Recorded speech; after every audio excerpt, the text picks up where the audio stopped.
Good day. Hi. Welcome to the podcast where we will be speaking with Ray Potter, who is in sunny California. It was fantastic to have him on the podcast. You may wonder, what are we going to talk about? No one travels. No one talks about the environment at the moment. Well, that may be so, but the environmental problems are still there. We have a virus problem, we have racism, we have economic inequality. What Ray is going to explain is his way, his solution, a new world of real-time, regenerative, resource-based, living, breathing economy in sync with ecology. So what he says is we need better ways of creating exchange. I thought it was very interesting, the conversation. So without further ado, here's the podcast with Ray Potter.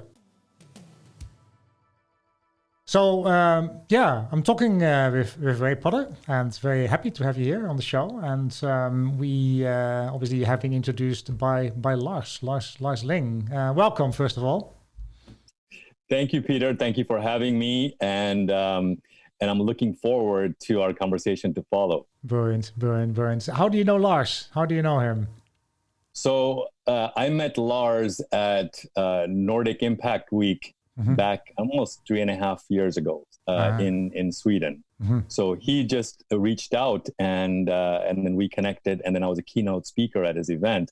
And then we became fast friends after that and since then, and very much shared similar values. And so we've just been collaborating on multiple levels, but been in touch and want to see this kind of a more beautiful world emerge together, especially during these times. Yeah, absolutely. So you just mentioned to me, because you saw in my background about communities and volunteering and tree planting, you just mentioned something about communities and tree planting. Yes. We're going through a transitional time, the extraordinary times that we're going through right now, where, and the coin term VUCA, volatility, uncertainty, complexity, and ambiguity. It is all around us. So one of the key things now is, where do we have a connection, and that ultimately comes back to the land. And so we've been developing using these emerging technologies, reframing them in a different way to actually create decentralized, sovereign, self-governing communities. So that's been our work, and we've been working with a lot of projects on the ground.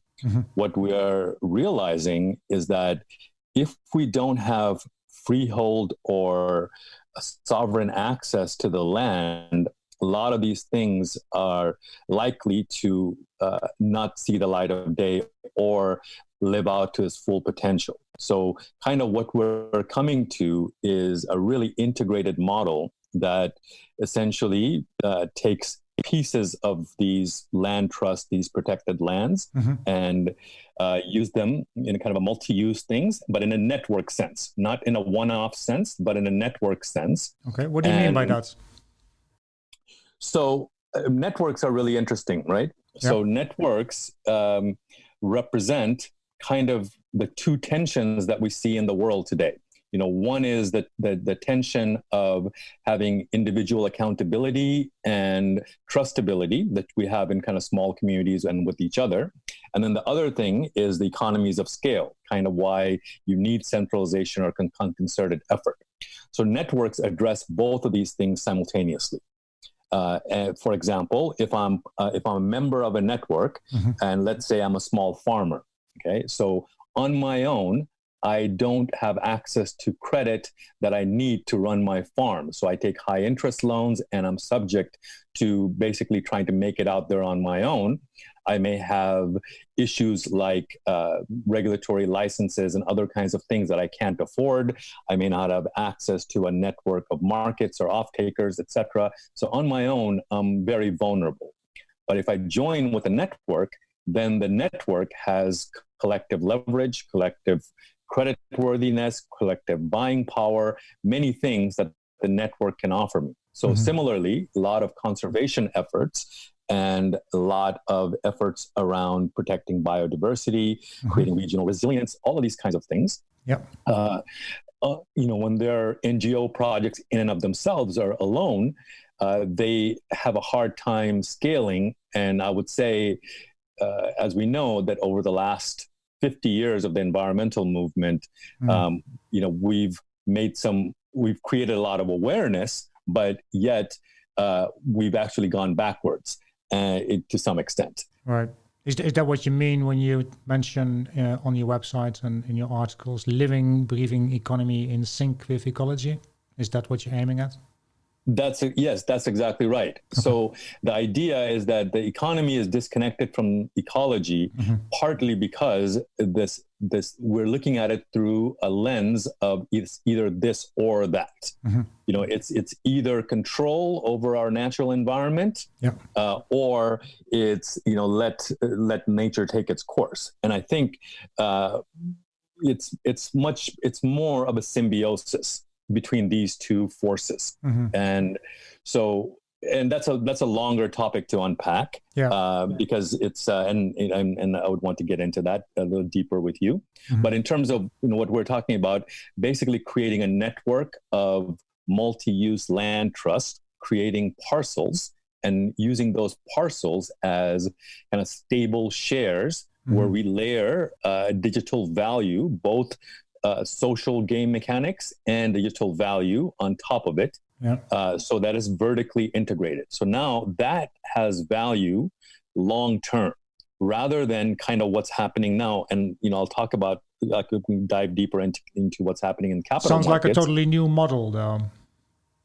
Fundamentally, yes. Fundamentally, it's an integrated model in how we think of economics and how we think of engaging with the natural world in a way that's replenishing, regenerative, and resilient. Right. But has it been done before, or did you get it from another model? Did you replicate it from somewhere else, or is this something that you have come up with other people out of the blue?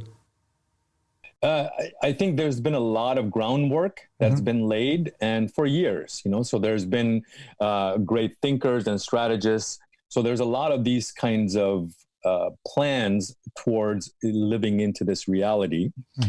Now, I think we have the ideal mix of things. We have now the ability to have real-time feedback, and we have the socioeconomic or geopolitical conditions for this to take root. So it's a very interesting kind of mixing of these two sensibilities, coming at it both from an information management point of view, as well as just reconnecting to real relationships as old fragile systems are stressed and start to break down, as we're seeing now through this pandemic. So you call it on your website and on your articles, you call it a shared prosperity socioeconomic reality. Yeah, quite simply, we call it the O-Conomy. O-Conomy, same thing though, is it? Or? Yeah, the idea of the O is essentially put this two things in balance. So let's take, for example, the idea that we have today that runs the GDP-based economy, which is essentially the idea of an index and a reserve, right? So a reserve currency, if you think about it, it's more like pre-sales of future IOUs. That's really what the money supply is. That's why today money is based on issuing debt. So I'm telling you, in the future, this will be worth something, and here's a ticket that represents that. So we have this idea of currency, which is not what we can currently see. And that's the irony of it. So that is what we call reserves. That is the money in your bank account. That is even the first round of what people tried with crypto. It was just a projection of a future that hasn't manifested yet. Right. So you're talking about basically what you talk about as well in the article, the institutional capital that's sitting on the sidelines.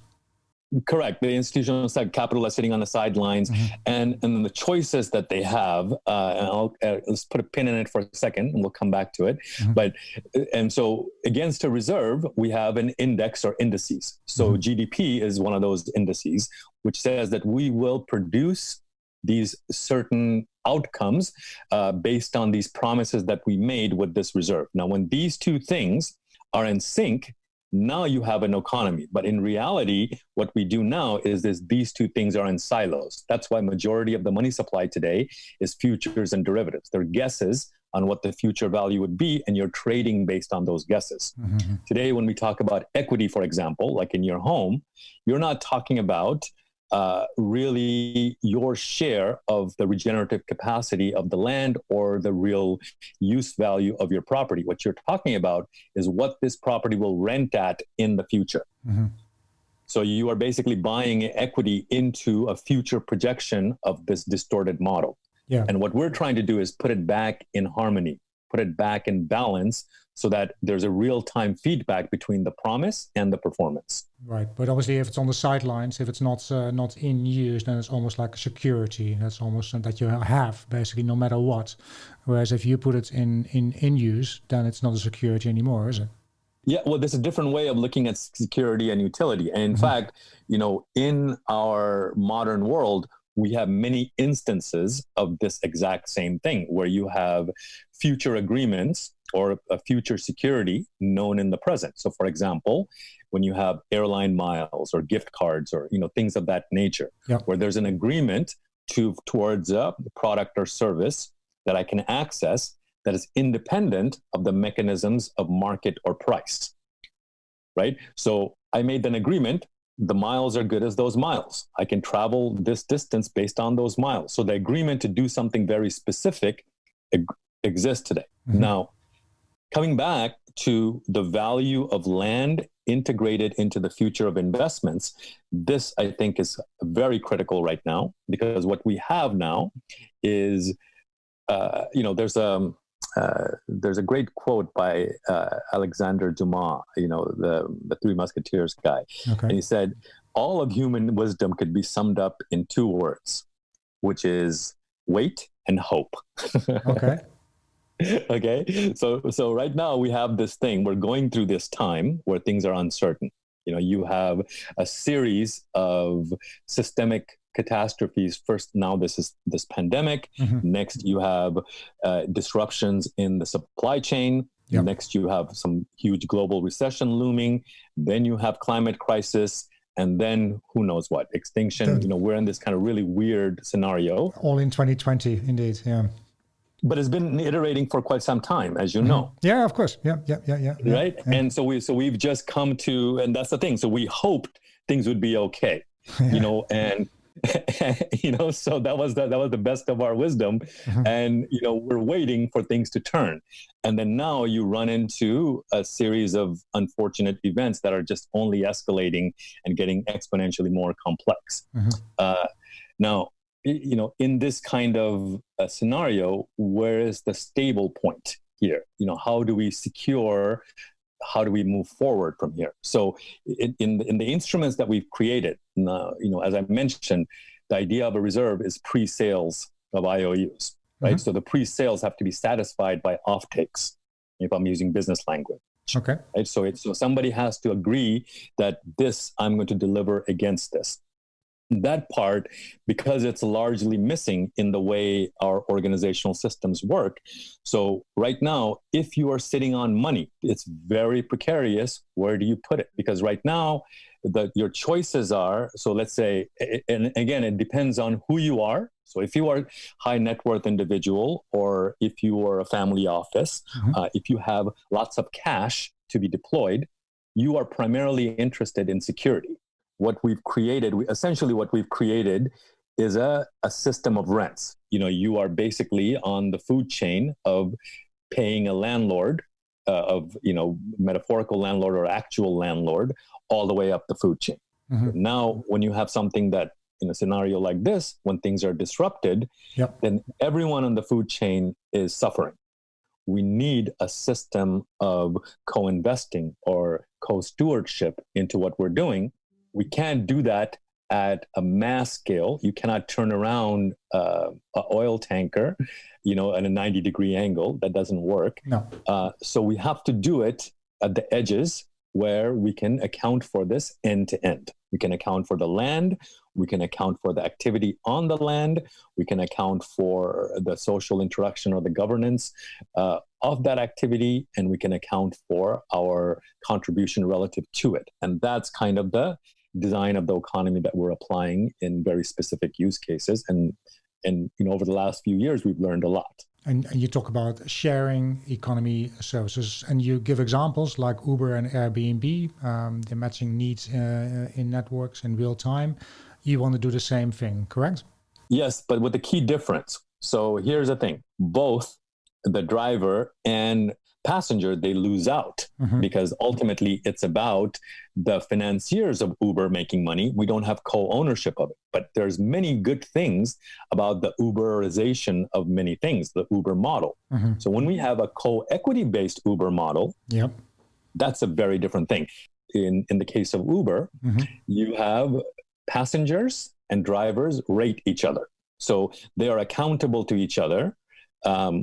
Many things could be said about that rating systems. I think there's always good and bad. Yeah, of course. There's good and bad about that. But one thing is really interesting about it is that, you can't go beyond human scale. A driver cannot basically be the driver for all the passengers in Uber. And a passenger cannot experience every single driver who's driving for Uber. So there's a human scale accountability versus provider and the patron. Now, if you take this model and you create a co-investing model and you do it for the way we manage capital and the way we manage equity, that's a very different thing. Okay. Obviously, Uber and Airbnb, they make a certain amount of money out of each transaction that takes place. If you're talking about shared economy and share co-investing platform, would that work the same way, or how do we see that? I think the way to look at that is when we are sharing between one another, what are we sharing towards? So as I mentioned, networks offer kind of a fundamentally, the networks help us bridge these two different worlds, these two tensions that we feel in the world today, which is individual accountability and quality that we get in our personal relationships between two people or in a family that is very, or in a startup, those things are very tangible and present. Okay. Yep. But they cannot deliver economies of scale. We cannot produce things at a very low cost. We cannot distribute things very efficiently. So we lose out on multiple efficiencies. So this is quality versus quantity. Networks, if we create accounting mechanisms, not if we create, when we create, because we're actually doing this now on the ground, when we create accountable mechanisms for how we manage identity, how we manage matching, it satisfies both of these things. It satisfies economies of scale and individual accountability by the design of how we put these accountability tools to practice. Right. And you talk about sharing circles as well, hey? And you talk about starting to earn once you get matched with sharing circles. How do you see that? Yeah, sharing circles, again, it's about human-sized relationships. So in all of our networks, which is something that we're finding now during these kind of really volatile times, is that I'm not 100% sure which source of information to trust. Right. Because it's coming from both of these agendas. One agenda is to centralize and control. The other agenda is to basically say, no, we don't like this system and everything is a conspiracy. Okay? Both of these things are in the two polar extremes, and they're not necessarily true. The truth is always in between, which we know in our personal relationships. You may take one extreme point of view, I may take another extreme point of view, but we have a conversation and then we find a common ground. Sure, or you find a circle of people who think similar to how you think yourself. And that's maybe what you mean by sharing circles, where you basically get matched with other people in a circle in your platform, in your framework. Yeah, so you get matched with people, and you use the power of technology to do this matching in a very, very effective way. So if we are both given a choice between, door A and door B, and how we make those choices kind of determines our value set. Okay. So in order to do anything effective, you need multiple types of sensibilities. You need people who can kind of direct the way forward. You need people that can hold a space and create a harmonized environment. You need people who can source resources into that space. You need people who can count, what is happening to measure progress. And you need people to be able to secure agreements with the outside world from that. So these kinds of 5 core skills is what generally makes an organization work very, very well. And you as an individual may be missing 3 of those 5 or 2 of those 5. And the thing is, if we focus towards a very specific outcome that is manageable, like for example now, a certain supply is not available from a mainstream retailer, and I need that kind of supply. Who will I turn to? I will turn to my trusted network, or certain information or communication I don't trust. I need to understand it from people that are close to the source, and they can give me some validity to what I believe. If I'm trying to get to the truth. That sounds good. It also sounds very much like almost like an incubator for where you go as a startup, and everyone helps each other with different sides of what you're trying to achieve. Can I make that comparison or? Yes, absolutely. And incubators are interesting, right? So because they are a safe space for people to share, because they're working towards the same outcome. Yeah. What's interesting is once the thing is baked, then you have to put that out in the mechanism of market. And then all of a sudden your friends who are in the incubator now become your competitors, possibly. Yeah, the only thing is there's no big companies. There's never really success stories coming out of an incubator, and obviously that doesn't sound exactly right, and does it? Yes, and that's kind of the problem of scale. So how do you design for this from its very inception, so that from the very beginning of how we create membership and how we create accountability in the way we learn or create things together, when you solve for that, then what the value that is generated in an incubator can not only scale, but it can also be held if, let's say, your project wasn't successful. That doesn't mean the people are to be thrown away or the innovations or solutions are to be thrown away. They are actually part of network value that we can tap back into again and again and again. So nothing is lost in a scenario like this. Right. But so you talk about sharing data or putting data all together to obviously get results at a certain point, sharing resources, sharing wisdom, creating a community to share values and wealth as well, I read. How do you keep a competitive edge if you do that? How can you, because obviously you live in America, right? And everything there is about competing and being better than someone else. That seems to go against the grain almost. Well, here's the thing. So I think we are now going through an evolutionary shift in socioeconomics and geopolitics in general. We're seeing that play out right now. So the American narrative of kind of individual pioneers, individual success, a very individualistic culture, has its plus points, and yet there's a lot of issues against that, as we're seeing in this in how the world is playing out, and even how America is now perceived on the global stage. For me, I've never really identified with being American, or I was born and I grew up a part of my early formative years in India, so I don't identify myself with an Indian or American or any one nation state identity as such. I see that we are evolving into a network society where our identity is defined by the networks that we are co-contributors in or members of. And obviously the value you bring to a network as well. And what if there's members that do not bring value to the network or to the circle? What happens? Right. And so the part of this is, okay, so you asked about competition. So these kind of isms based on two opposite ends of this polarity. One is, okay, competition is the way forward. Okay. And then the other might say, no, cooperation is the way forward, or cooperation is our natural form. In a family, let's say two siblings may compete for attention and one sibling is favored a little more than the other. Well, that would be the metaphor of one sibling is more profitable than the other, right? Now, from the collective resources. However, everyone eats at the dinner table.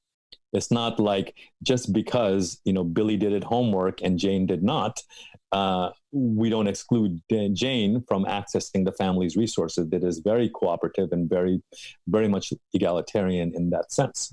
So one is the limit for the other, and the same thing is true in nature. And nature has limits. So nothing just grows out of control. That's when you have a cancer on the system. So that's why you see yourself as a family, a global family of impact innovators? Well, that statement, again, on a website, you make general statements Sure.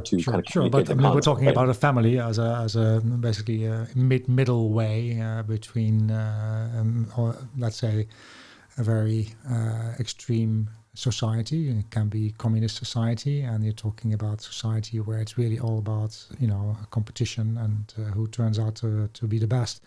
So you're talking about a family where people can still sit at the table and share resources. So that's basically what I saw on your website as well. But at a certain point, you would say, would people not say, is that not a socialist way of thinking outside of your family, but still sharing things and not knowing where it ends up and losing your data?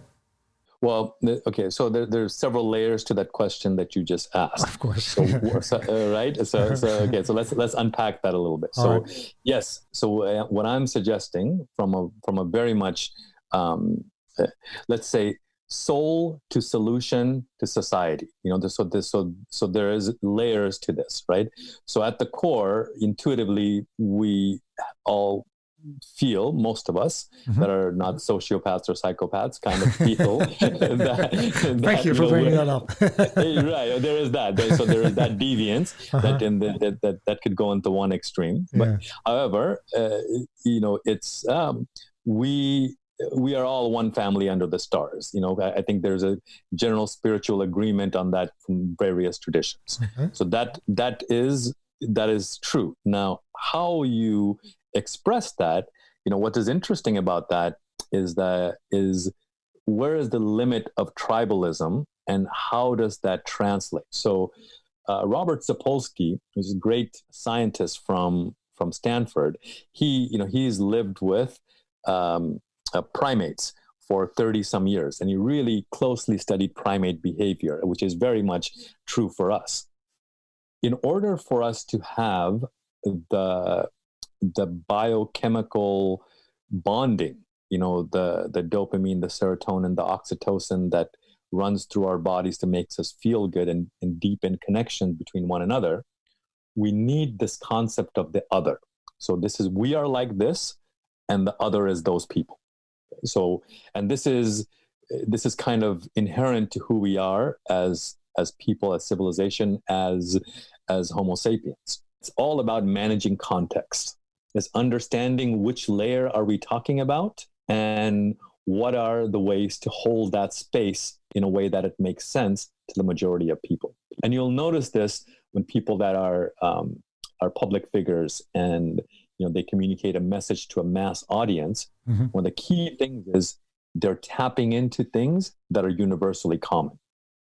Whether it be a comedian or a performer or a musician, the thing that they talk about or their subject matter are universal subject matter. The wider your audience is, the more universal the subject matter is. Either you're selling a message of hope, or really what it comes down to is the message of love, which is something that we all yearn for, all have connection towards, means different things to different people. But when you tap into that emotion, everything is kind of equalized. So are you for love or are you for fear? Maybe that's the way to reframe family. Fair enough, fair enough. And then you say as well, we cannot fight nature. We are nature. We cannot fight the system because the system is simply you and me. Well, not sure.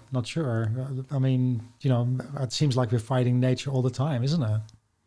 Again, this comes back down to this balance, right? So we cannot survive if we let the natural world take its course. So we have to have some negotiation with the natural world in order for our survival. We need to, like even the process of agriculture, growing our food, it is a negotiation with the natural world rather than foraging. We would not survive as a civilization if we just foraged. We talk about this idea of network of networks, but really what we're saying is a different iteration of the existing model. We project the past paradigm into the present because we don't really have a framework for it as yet. That's why, like the first movies look like stage productions. Sure. And you're creating that framework, that new economy, and you're doing that from the edges. You're doing that from the edges and connecting the center. So the point that I was trying to make about the network of networks is what we're doing is we're saying an individual has a membership into a network. Well, that's no different than an individual making a deal with the state. The state is a construct. The construct offers certain value, and myself as a citizen is making a contract with the state to exchange that value. I will produce certain things and you will give me certain rights. Sure. So you do create stronger networks.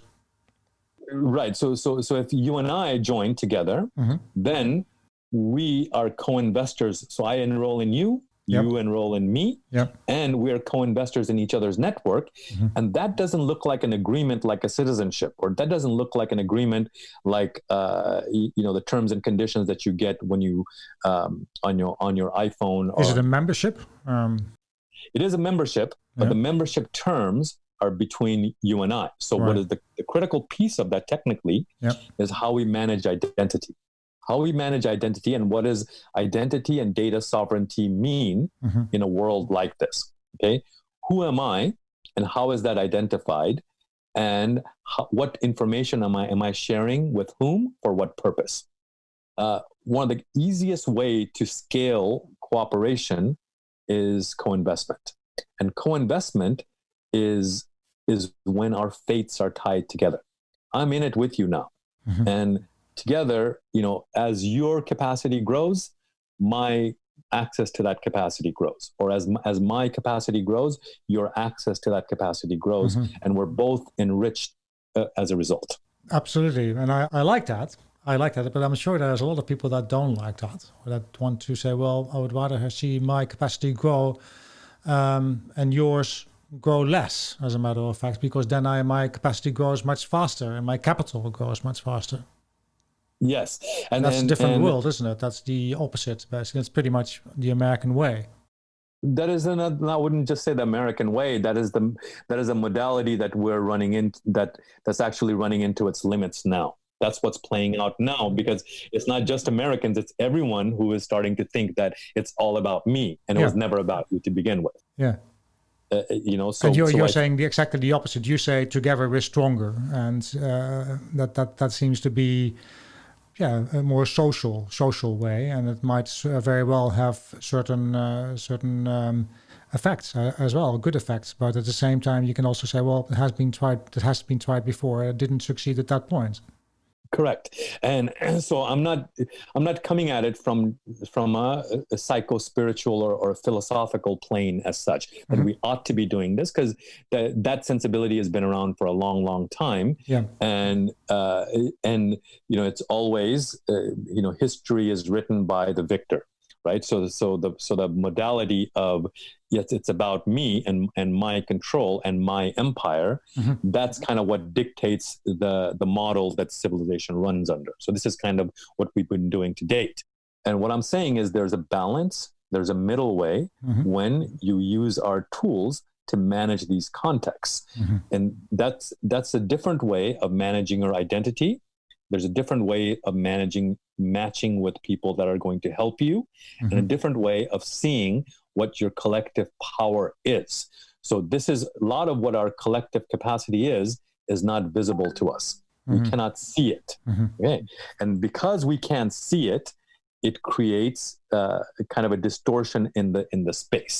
So what I'm saying is not competition versus cooperation. I'm saying it's both. Yeah, it's a middle way is what you're aiming for. You mentioned somewhere as well a country like Venezuela, and I remember that Chavez also was talking at that point about a middle way, a way of people working together. But then what ended up is him basically taking all the money away, putting it in some foreign bank account, and the people there are pretty much still starving at the moment. While it's one of the richest countries in Latin America. So I'm just wondering, maybe clarity of how people could work together in your way could help prevent people seeing it as going in a certain direction that's a negative direction. Yeah, and this is part of, again. Sorry to bring it up, but I just thought, No, absolutely. So control versus caring, right? And so, and the irony of it is, and this is kind of what happened in the 20th century experiments in communism and socialism as well. Ultimately, it ended up becoming a few people who think they are smarter than everyone else took control using instruments that do not create any form of measurable accountability. So it's kind of like the mob going to church on Sunday, right? They're killing during the week and they're going to church on Sunday for redemption, right? So a lot of these people are speaking a narrative that is very benevolent and that is to help the people and all of that, but ultimately they're looking out for their own self-interest. Absolutely, because that is very difficult, and that's why I'm just wondering. You talk about shared data, but shared data means the data is not yours anymore, and who has access to this data? Like Chavez had access to the money that came out of the oil fields in Venezuela, and how secure is this data, and can anyone grab this data and have access to it, or do you have to pay for it? Are people making money on this data, this shared data? How does it work in your world? So two things. Number one construct is we are transitioning from the world of fiat, which is a projection-based idea of money with very little accountability for its performance. That basic design construct is immediately addressed in the way we have set up our token strategy and how that transitions from the world of fiat into the world of real-time exchanges or real-time agreement. So you're talking about a barter economy? I'm talking about in symbiosis, because nothing happens overnight. Sure. Is those agreements are different for each group that you go into, because you're talking about sharing each group, circles, each individual. each circle, yes, it's more like how we negotiate friendships, right? So they're not set in stone. They're more based on mutuality, that we have a shared outcome, we have a shared risk and a shared prosperity. Now, in terms of the data part, today there's two modalities on how we look at data management. One is to create efficiencies of control. In other words, forms of surveillance. Where we go, okay, these are the citizens. They made a contract with us with the state, and the state is going to offer you certain types of protection and security and certain types of things. And in order for us to manage that, we need to look at everything that you're doing everywhere that you're doing it. We need to manage every single movement that you're making, and we know who you are, where you live, what you've done, what you did as a child to what you're doing now.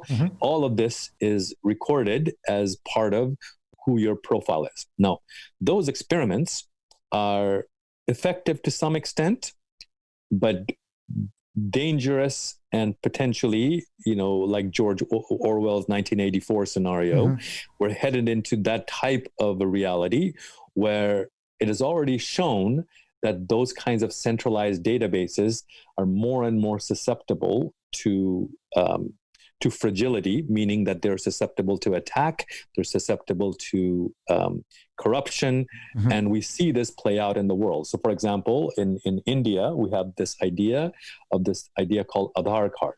Okay, and the Aadhaar card is biometrics of every citizen.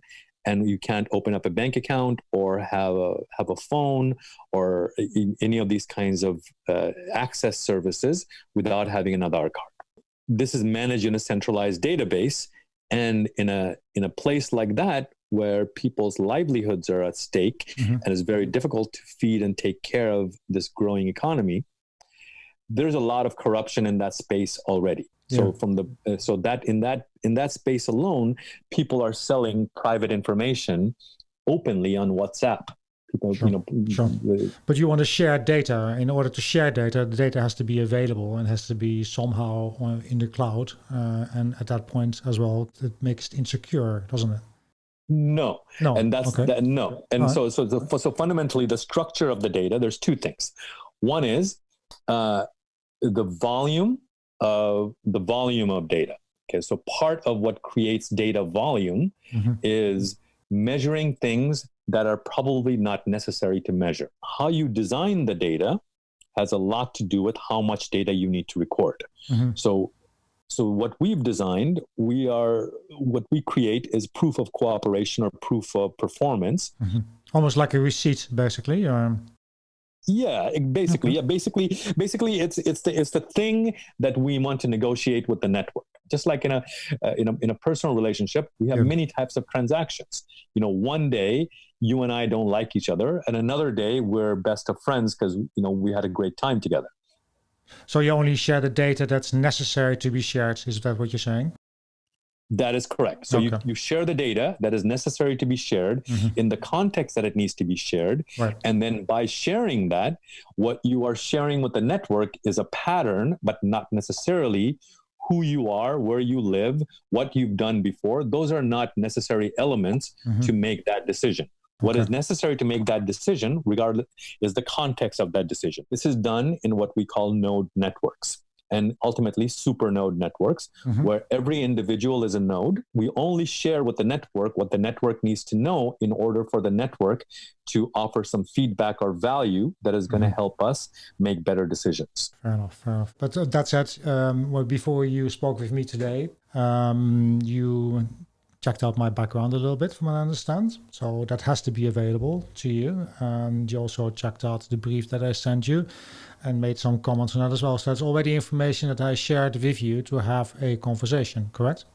Correct. And so exactly. So relative to this conversation, I have some background. Now, let's did say you check me out on LinkedIn, or did you check me out on Facebook or Twitter, or? Yeah.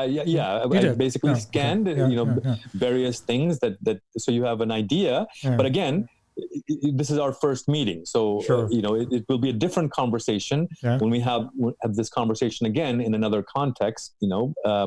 So we are applying this principle, for example, in how we're managing preventative healthcare in this COVID management space. So we're actually doing this as one of the test projects. We're also using this in the way we create food security, how to put smallholder farmers and informal entrepreneurs back to work and giving them the access to these network tools. So that's another use case that we're doing. And then the third one we're doing is around habitats. And this is the land thing that we started with, that how we bring it back full circle, how we manage data and how we manage relationships is everything. I don't need to report everything. You can only give away what you actually put into the system. Well, not only that, I think there's something intangible, like human relationships are inherently sacred. This is why gentlemen don't discuss what happens in the bedroom.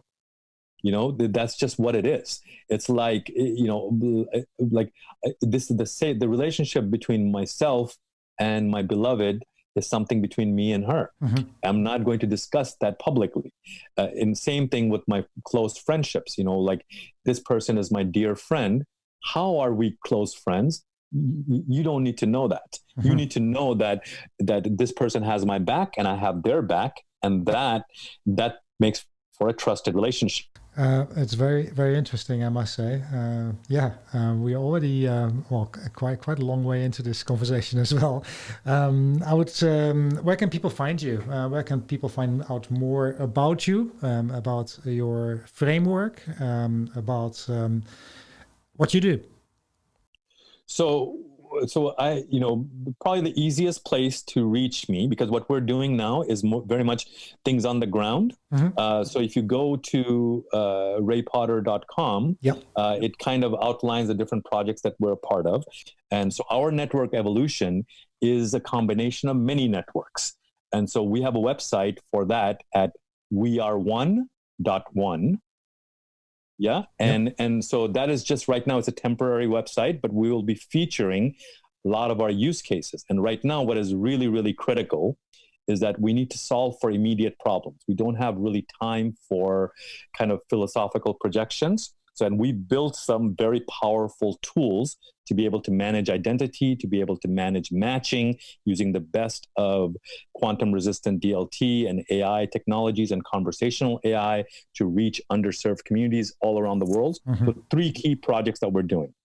Number 1, it is preventative health and medical identity management. Okay. Fundamentally different way of COVID management. And that solution is called MAP. And we will be announcing that off the one site very soon. And the second project, which is a great, which is kind of fundamental to food security and community resilience. And this is our partnership with a group called KUZA, and they're at KUZA.1. Okay. And KUZA basically it empowers the people who power the planet. In other words, this is all of the smallholder farmers, informal entrepreneurs, people who work in factories, people who work in sanitation, so on. And they are looked at now through the current command and control lens as the last mile. These are customers or borrowers we can't reach. We look at it completely the other way. These are not the last mile. These are the front lines.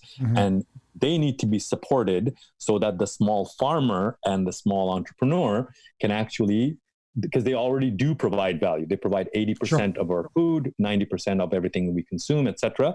So KUZA is more for food and supply security. And then the third piece that we're doing, which I call pieces of paradise, and this is what we started to talk about in the very beginning, which is the idea of integrating land trust into secure investments. What we're doing, which is creating accountable agreements, which capital represents, in other words, a real-time barter economy. And what we're doing is we're connecting all of these pieces together relative to the usefulness of lands that no one owns, but everyone stewards. Right. Who's going to determine that usefulness, if I may ask? The clearest measure is, does this serve life or does this not serve life? So a lot of what these tools and matching and these narratives are doing is to reframe that together we have more benefits than individually. And so the whole point of stewarding these lands is to replenish them, regenerate them, create value, beyond what we can do from extraction, protect biodiversity, and build resilient habitats or communities around them and create new industries around them. One of the things that we're going to find more and more is the localization of economies is going to be more and more common, but we need better ways of creating exchange. Exchange, is really about feedback. So people donate, people invest, and people trade, right? And so trade, you can understand immediate benefit, is tit for tat. Yeah. Invest is I put some resources towards a future outcome. I'm hoping that's like planting a tree together and we're going to get the fruit. Yeah. And donation is I don't know what the future holds, but I believe that I'm going to put something towards a greater good. Now, these things are separate in the way we look at things today. What we're trying to do is make so when I invest in you, so when I'm enrolled in you and you're enrolled in me, this economy of me and you, we are actually creating a hybrid of all three. What we're basically saying is that I'm co-invested in you, you are co-invested in me, both as I'm giving you a gift, you're giving me a gift. For example, this time to us together that we have is a gift to one another. We've just given each other a gift. Now, well, if that bears fruit, then we're both the beneficiaries. And if there's an exchange to be had, then the exchange is in that context. But because we can manage this complexity of data with the new technologies that we have, we can reframe this. And so that third project is called Pieces of Paradise, and we are calling it POPs. And people can actually purchase POPs, not purchase, but buy shares into, to creating a resilient new world that is visible within this one. You don't think it sounds a bit utopian, if I may ask? Yes, well, utopian in one sense. Not in a negative way, but just in a paradise kind of way, It's a protopia versus a utopia. Okay. Utopia is a projection, right? Utopia is in the future, and this is utopia is part of the reason why we're living through a projection-led economy, a projection-led, propaganda-led governance, where everything is about in the future. Don't worry. There's hope, just wait. These two things are, coming back full circle, is in our consciousness all the time. Protopia is we're making this stuff together. We're both prosumers, we're both contributors, we're both investors, we're both consumers, we're both suppliers in different ways.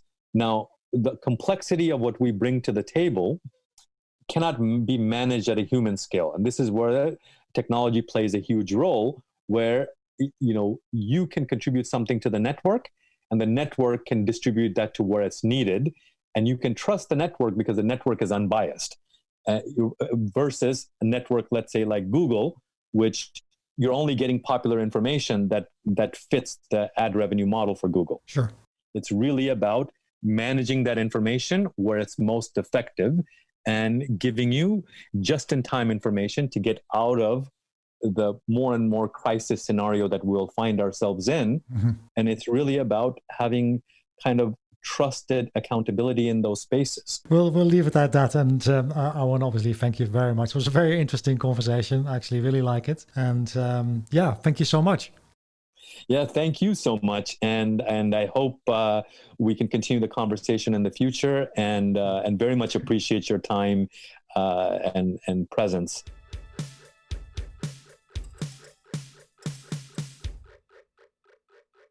Okay, that was the podcast. I will put all the links in the show notes. You can find the latest news on podcast.earth. Thank you for listening. Don't forget to tune in next time to Peter de Vries on a Travel Companion, the podcast where we talk about sustainability, responsible travel, wellness, and a lot of other things. Thank you.